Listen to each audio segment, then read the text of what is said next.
Muito bem, é bom estar mais uma vez em sua companhia. Temos pensado em alguns momentos na história do profeta Elias.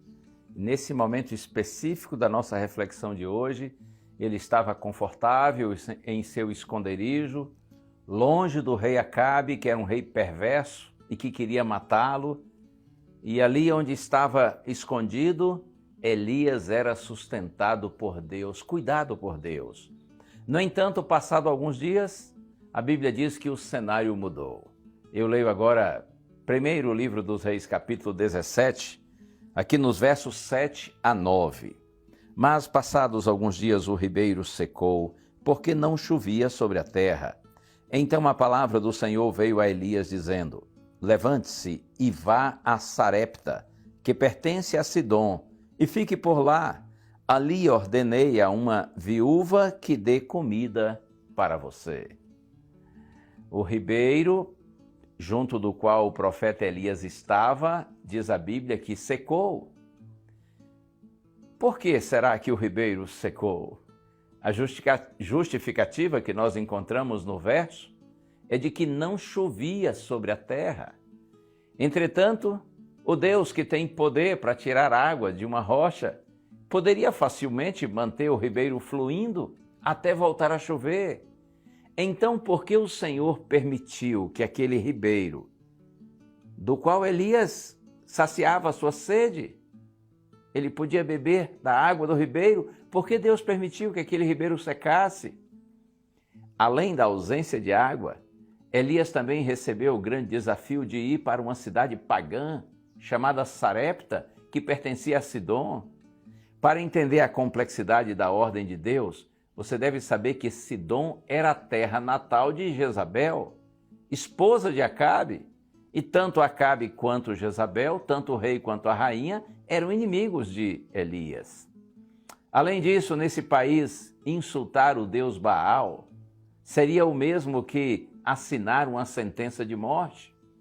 Um ribeiro seco, uma viagem marcada para o território inimigo, era o cenário de Elias. O ponto-chave para entender o propósito de Deus na situação caótica de Elias está no final do verso 9, quando Deus diz assim: ordenei a uma viúva que dê comida para você. Em meio aos adoradores de Baal, vivia uma viúva que temia ao Senhor. A viúva daria o alimento físico para Elias e ele, por sua vez, lhe entregaria um banquete espiritual. Elias foi a resposta do céu para o sofrimento daquela pobre mulher. Ela estava sofrendo com a escassez dos alimentos e vendo o seu filho padecer de fome. Mas tudo mudou com a chegada de um homem de Deus. Você consegue entender o porquê de o ribeiro ter secado?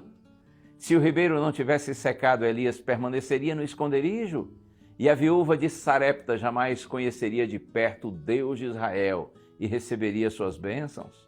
Quando Deus fecha uma fonte, não é por acaso, mas sim por um propósito maior. Muitos de nós ficamos frustrados e até irados com Deus quando as portas se fecham. Afinal de contas, Ele tem poder para impedir os desafios que a vida nos impõe. Todavia, Deus usa os desafios como degraus para alcançar um plano muito maior. Quando o seu ribeiro secar, confie em Deus. Por mais difícil que seja entender, o Senhor está no controle de tudo. Existe um propósito para essa dor. Há sempre um propósito superior de Deus se realizando na vida dos seus filhos. Que Deus lhe ajude a enxergar em cada desafio uma oportunidade para aprender, crescer, amadurecer na sua fé e também testemunhar a respeito da graça e do poder de Deus. Vamos orar? Senhor, Tu sabes quantas vezes não entendemos muitas coisas que acontecem conosco e com pessoas que nós amamos, com gente que é fiel, Senhor.